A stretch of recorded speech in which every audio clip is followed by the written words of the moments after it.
Well,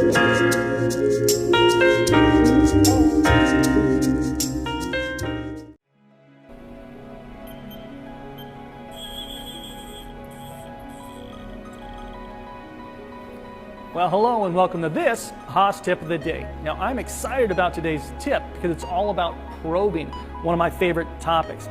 In this video today, we're going to show you how you can probe your parts and set your work offsets. So excuse me for 1 minute. I just have to go to my offset page and answer a few questions. Stick with me, I'll make it worth your while. Gotta set my length and my width. Okay. So what I've just done is commanded my machine to probe my part for me. This is not some sales gimmick.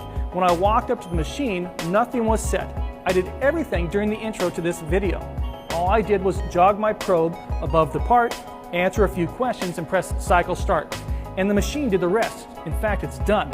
It just set my X, my Y, and my Z work offsets automatically. This is pretty cool. So stick around.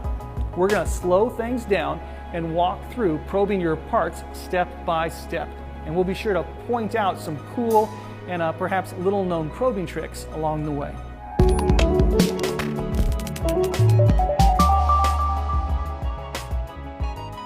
Everyone is talking about automation these days, and when it comes to machining, automation starts with your probing system. Now I'm standing here in front of a Haas VF2SS that's equipped with our WIPS system. Now WIPS stands for Wireless Intuitive Probing System, and this system is comprised of a spindle probe. We use that to probe our parts. We've got a tool setting probe. We use that to set our tools. And then we've got a sensor that's mounted to our enclosure that communicates with those two probes. Now that sensor is also known as an OMI. That's Optical Machine Interface. And our tool probe can also be called an OTS, or Optical Tool Sensor. Our spindle probe also goes by work probe, or OMP, which is Optical Machine Probe.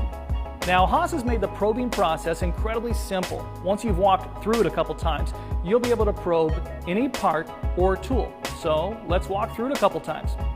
Now there are a few different ways to get to the work offset probing cycles on your next generation Haas mill. But I think the easiest is right from the offset page while in memory mode. So we're going to press the memory button, then the offset button to bring us there. Now this video is all about probing your work offsets. So you might have to press the F4 button to toggle over to your work offset page. Once you're on the work offset page, you're going to want to use the cursor arrows to arrow up or down to highlight the work offset that you'd like to set. In our case, we want to set G54, so we'll highlight G54. Now our X, Y, and Z columns are blank, and we don't want to fill these in because the probing cycles are going to do this for us. We're going to want to use the arrow key and arrow over to the right until we get to the probing cycles, the probe action column.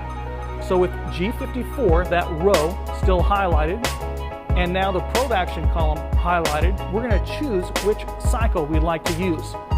Typically, with most of these cycles, we're only going to probe the X and Y location. Then we come back with a separate routine that probes just the Z. Now the part that I've got loaded, we're going to go ahead and probe the outside corner, that back left corner. So I'm going to look on my list, and it's going to tell me that number 9, the number 9 cycle outside corner, will do what I need it to do. So I'm going to enter 9 and press enter. Now we just follow the on-screen instructions, select probe action, then press part 0 set to move to VPS. VPS is a visual programming system. Now, right off the bat, there's a picture showing us where our spindle probe needs to be located. It might be best at this time to exit where we're at, go back into hand jog mode, and jog that spindle probe above the part where it tells us to in the pictures.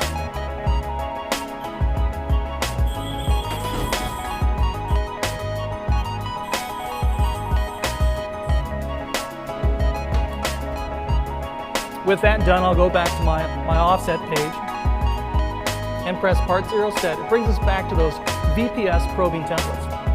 At this point, it's just fill in the blank. It's really easy. No matter which cycle you choose, just answer the questions. What work offset? 54 because we're using G54. We could change it. Next, which corner do I want to probe? We're going to go with number 4, that back left corner. How far from the left edge do we want it to probe? And there's more instructions that are given here in the bottom of the screen. We have a 4-inch block, so I'm going to enter 2 inches, probe right in the center. Same question for the y-axis, 3-inch block, I'm going to probe at 1.5 inches.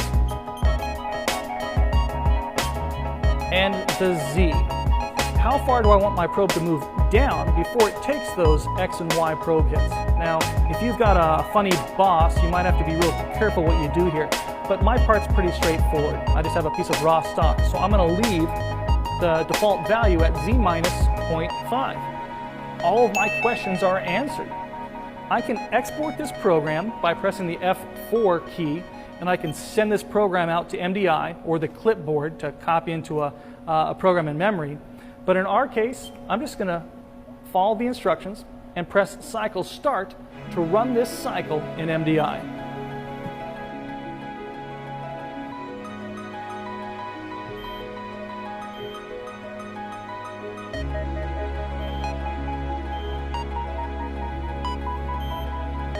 And just like that, we're all done. But actually, we're not done yet. Hold on.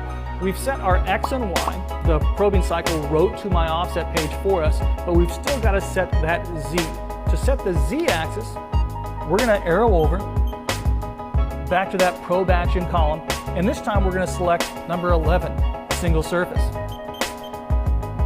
Follow the on-screen instructions, press part 0 set, and it brings us to our single surface probing cycle. Now this cycle will work for your X, your Y, or your Z axis. We're going to enter in a Z value. I'm going to enter minus 1 inch. Okay, so I need to jog my probe just above my part, and then I can press cycle start to run it. Now why did I enter minus 1.0? I'm about a 1/4 inch above the part. You don't want to enter a number much bigger than what you need, and this is why. If I had positioned my spindle probe, let's say off the part by accident, and I had entered Z minus 5 inches, the probe would go down 5 inches, and it might hit the probe body if the probe tip were not triggered. That's a bad move. By entering Z minus 1 inch, what you're saying is that the spindle probe should probe in the Z minus direction, and if it doesn't get triggered by some surface within 1 inch, alarm out. It's going to give us a 1093 surface not found alarm. But we've got a little part in there. My spindle probe will touch off on the top of the surface, and when it does, it's going to write that work offset to my G54 Z offset table. Well, we showed you how to probe with just a couple of the available cycles, and we showed you how to do it from what I thought was the fastest way, from our offset page. But there is another way. We can access these same probing cycles from VPS, that's our visual programming system. To get there on a next-gen control, you're going to press the edit button and arrow up and over and down until you get to those spindle probing cycles.